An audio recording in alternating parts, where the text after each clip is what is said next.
whim. Hey, what's up guys? I am back.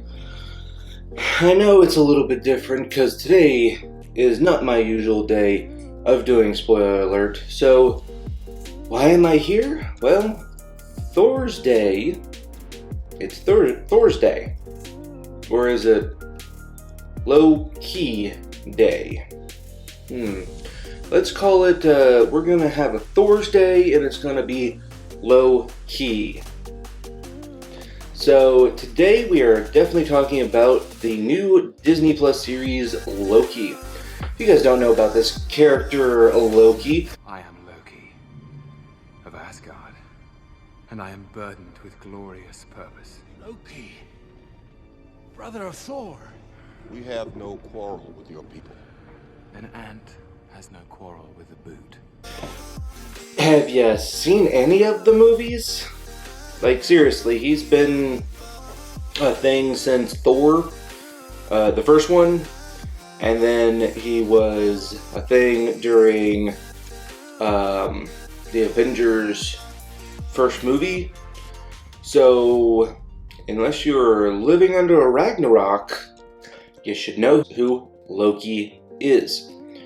Now, with that being said, let's jump into this review. So the first thing that we get with Loki is that there is something going on. Someone is killing off people in groups throughout history.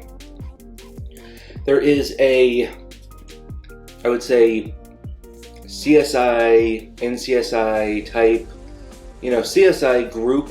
What is it? Just a little piece of brains. You always said you were looking for a guy with brains. That is looking for this thing or person that is jumping around killing historical people, or maybe it's just they're going in time and killing people. The way that they've explained time is kind of... Yeah, people don't understand time. It's not what you think it is. Very complicated. People assume that time is a strict progression of cause to effect, but actually, from a non-linear, non-subjective viewpoint, it's more like a big ball of wibbly-wobbly, timey-wimey stuff. Weird from other shows who kind of agree on linear point A to point B progressions of time, and in this one it's not so much that there's a point A to point B and that there are variant levels of such. So let's say you sneeze right now, achoo. Well, you just jumped yourself onto another timeline basically in the multiverse.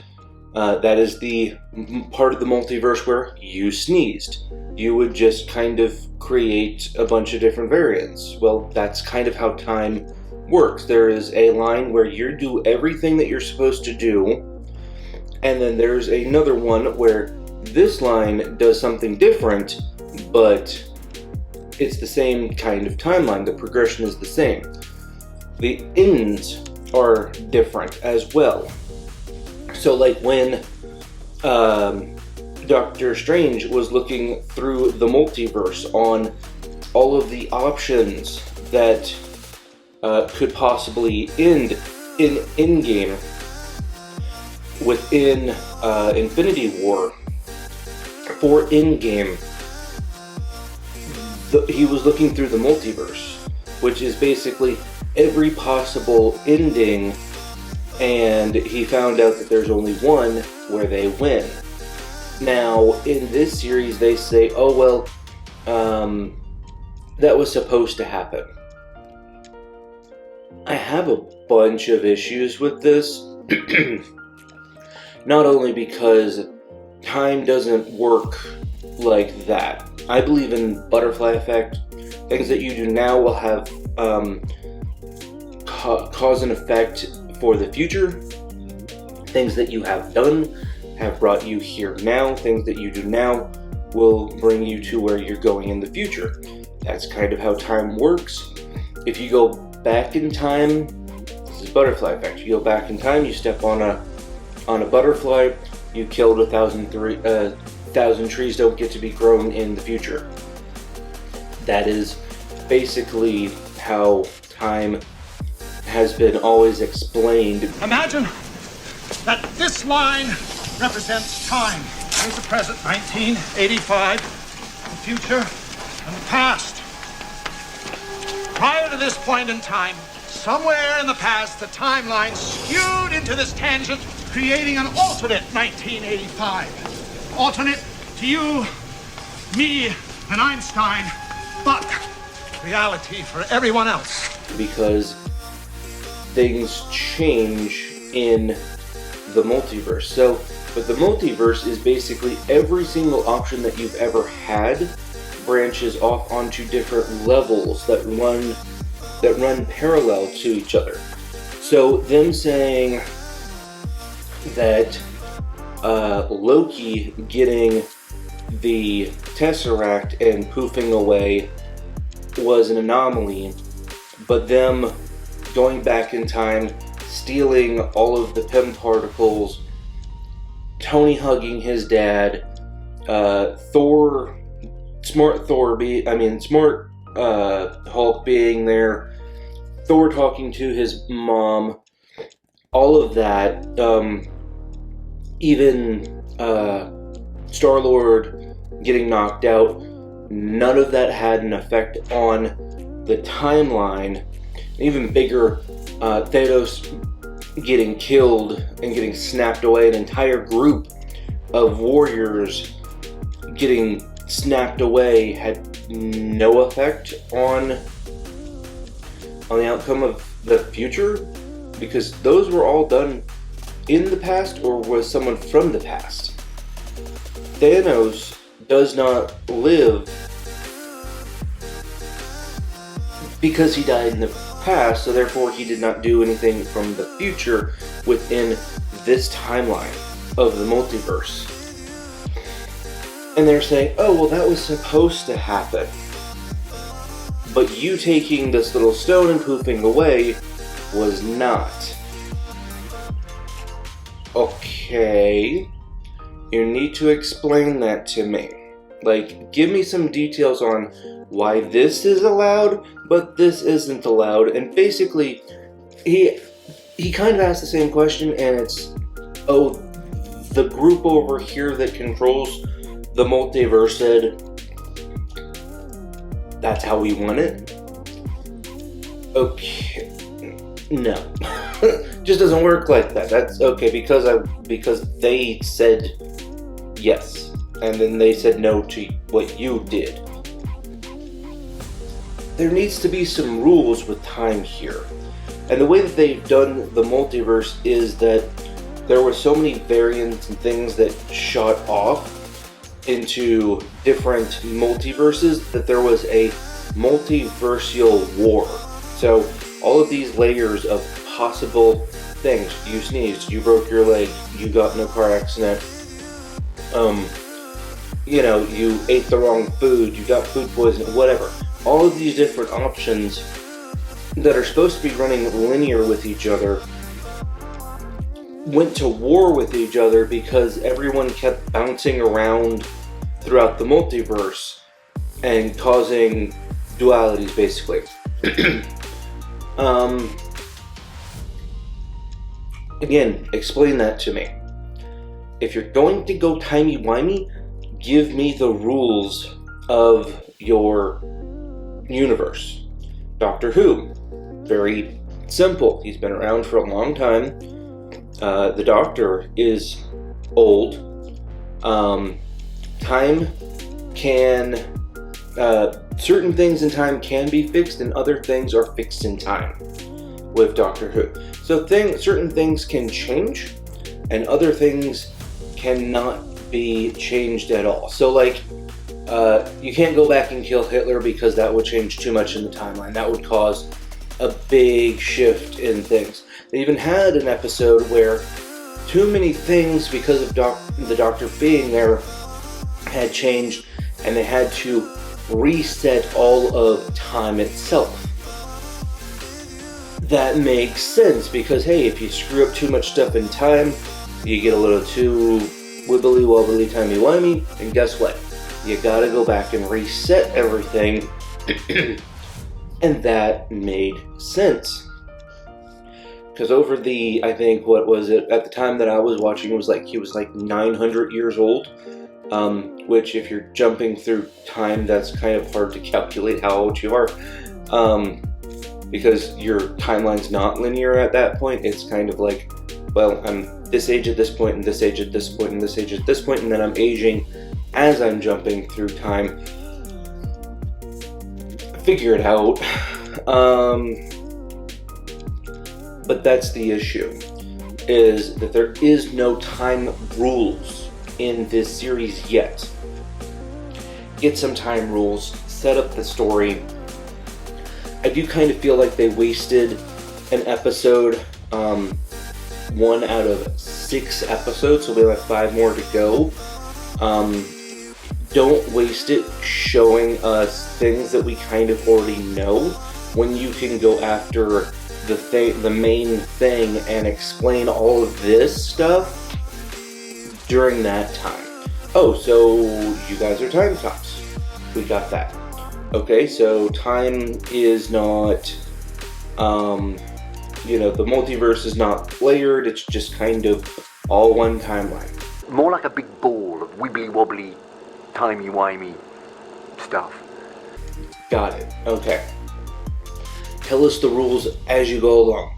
Who are we going after? We're going after a variant of you, Loki. So Loki, there is a version of Loki called a variant. If you guys read comic books, you'll know what a variant is. It's just usually it's the same story, but it's a variant because the main cover looks different. I'll hopefully put up a display here for you guys on what a variant looks like. And so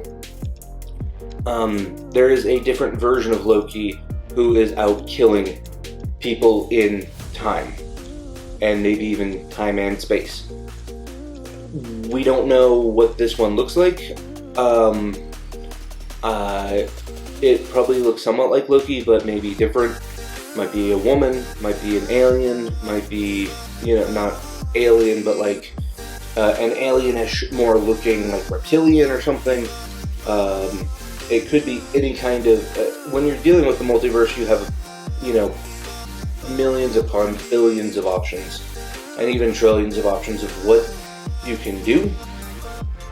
This version of him is kind of just there killing stuff. We don't know why yet. There is this lady that comes to arrest Loki at the very beginning. I have a bad feeling about her. I think that she may be, and this is just a pre-guess, I don't have any insider information, I'm just Joe Schmo with a camera. But my thing is, I believe she's a bad guy working with this other Loki variant, and that she will be some kind of, either that or she will be some kind of bad guy during this series. That's just my feeling. I don't particularly have a good feeling about this character, or she's going to turn. Something along those lines. She will or is a bad guy in this series at some point. That is my guess. Owen Wilson, of course it's Owen Wilson. He plays basically himself as. So I am Owen Wilson as XYZ. I am Owen Wilson as a dog owner. I am Owen Wilson as a best friend whose friend is getting married. I am Owen Wilson, the wedding crasher. He always plays himself, but that's kind of good for him because he's kind of a likable person, at least in movies. I've never met him in real life, so I can't say whether or not he's a likable person in that regard, but hey, he seems to play his set character of Owen Wilson-ness, at least in Owen Wilson in movie-ness, if you know what I mean. So, with that being said, I do like the series so far. I do have to nitpick because there are things that you can nitpick about this. I nitpicked about Falcon Winter Soldier. I nitpicked about, WandaVision. As for like the little inside, Easter eggs and things, that I won't really go into because I don't want to have to sit there for 6 hours and like dissect every little scene. There is a scene with this guy whose dad is like the CEO for Saks or something, and so I don't know what the point of having him in there was. Maybe it was just a joke, entitled little brat trying to get his way because my daddy is something. There is a few of those type of scenes. It was very minimal for being Disney. There was one where Owen Wilson's like, "Oh, I like looking up to you," blah blah blah, to this female judge. They have the Saks guy who gets obliterated because he didn't want to take a deli ticket. Nothing for you!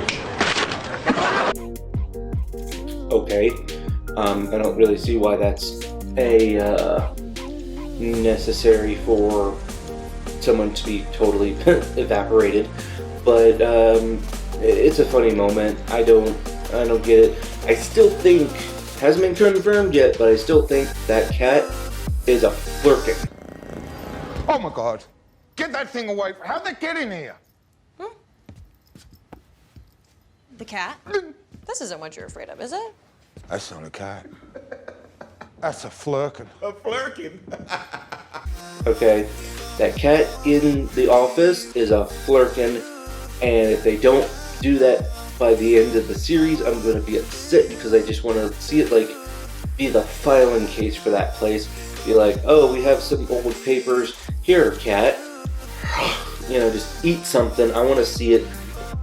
I know that cat's a flirkin, not a regular cat. With that being said, that's just my theory. But with that being said, guys, thank you to everyone who's come in. Thank you guys for subscribing. If you guys haven't subscribed, go ahead and hit that subscribe button. I believe it's over here. Hit that like button if you like this video. Thank you to Dank Reviews. He put out a video and gave me a shout out, so I'm going to shout you out just because, hey, it's cool hearing your name on the internet. So thank you, Dank Reviews. Go and watch some of his stuff. He does reviews just like this, more so right now movies. If you guys want to watch anything else on this video, there is a video button around here somewhere that you can hit and watch another video.